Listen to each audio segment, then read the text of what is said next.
Ngayon Palm Sunday o Araw ng Palaspas, ano nga ba ang mas importante? Ang mabasbasan ang palaspas o ang pagsama sa prosesyon ng palaspas? Karamihan sa atin ay masasabing mas importante ang mabless ang palaspas ko. Ilalagay kasi ito sa pintuan ng bahay namin bilang panalag sa kasamaan at masasamang espiritu. Tama ba o mali? It was in Jerusalem where the traditional procession of palms originated. Noong ika-4 na taon pa lamang, ay nakaugalian na ng mga Kristiyano magtipon sa bundok ng Olibo o Mount Olives sa hapon ng linggo nang nagbubukas ng Semana Santa.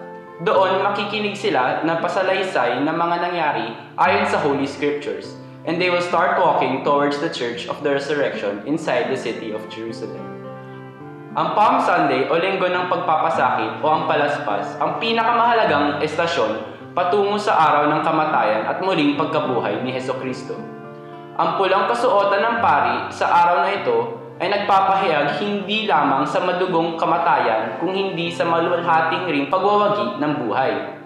Sapagkat sa araw na ito ay inaalala natin ang pagpasok ni Jesus sa Jerusalem, ang lungsod ng kanyang kamatayan at muling pagkabuhay, kasama ang kanyang mga kaibigan. In the same manner that Israel, referred to as the Church of God, traveled in the wilderness in search of the Promised Land, tayo, ang bagong Israel na itinuturingan Church of Christ, ay naglalakbay patungo sa kaliwanagan walang hanggan, kay Hesukristo. Si Hesukristo ang ating sinusundan at sinasamahan patungo sa makalangit na Jerusalem. Ang pagsunod na ito kay Jesus sa Jerusalem ang pinakakahulugan ng posisyon ng Linggo ng Palaspas. Hindi tama na ang pagbasbas ng palaspas ang siyang binibigyan diin natin. Ang mahalaga ay ang prosesyon mismo.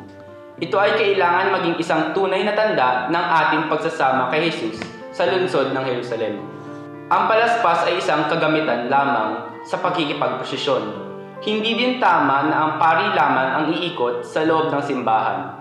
Dapat lamang magtipon ang sambayanan sa labas ng simbahan para mas mabigyan sa gisag ang ating posisyon ang pagdating ni Jesus sa lugar ng kanyang kamatayan at muling pagkabuhay. Halina at samahan natin si Jesus sa Jerusalem. Isa itong paalala, isang hamon at isang sigaw ng pananampalataya at tagumpay.